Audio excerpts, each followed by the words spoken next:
तारीख़ अचे पियो ऐं तव्हां सभिनी खे भरपूर अंदाज़ सां इंशाअल्लाह उते शिरकत कंदासीं। बिलावल भुट्टो ख़िताब कंदो ऐं इंशाअल्लाह तव्हां असां सभु मिली करे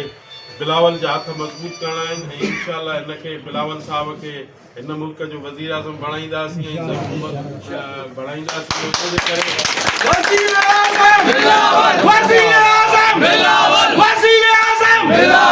इन जे करे कि जंहिंसां ग़रीब आवाम हुजे ऐं जंहिंसां पाकिस्तान जो आवाम हुजे ऐं जंहिंजूं दुआऊं अल्लाह साईं ऐं तव्हां ग़रीबनि जूं वज़ीर आज़म इंशाअल्लाह हू ज़रूरु थींदो हिन मुल्क जो ऐं भारी अक्सीअ सां खटींदो पूरे मुल्क में चारई सूबों में। सो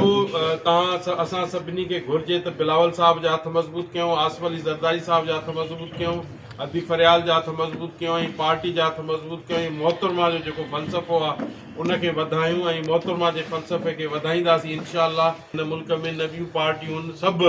पार्टियूं ईअं आहिनि टांगे मटर, तो उन जे करे पाकिस्तान पीपल्स पार्टी वॾी जमात आहे, उन जा ई हथ मज़बूत करणा आहिनि, अॻिते वधिणो आहे ऐं बिलावल साहब खे हिन मुल्क जो वज़ीर आज़म करणो आहे इंशाअल्लाह। सुभाणे पाण हलंदासीं सभई ऐं जेके बि तव्हांजा दोस्त ब्रदर ॿाहिरि जेके बि आहिनि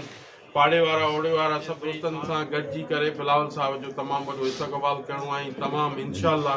वक़्तु ॿुधाईंदो ऐं वक़्तु ई सभु फ़ैसिला कंदो ऐं सभु शयूं अलाह जे हथ में आहिनि, इंसान जे हथ में न हूंदियूं ऐं जेको बि थींदो अलाह बहितर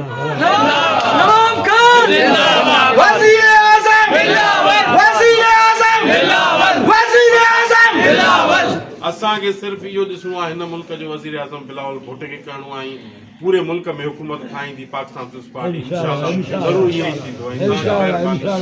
भुट्टो जीअं मोहतरमा।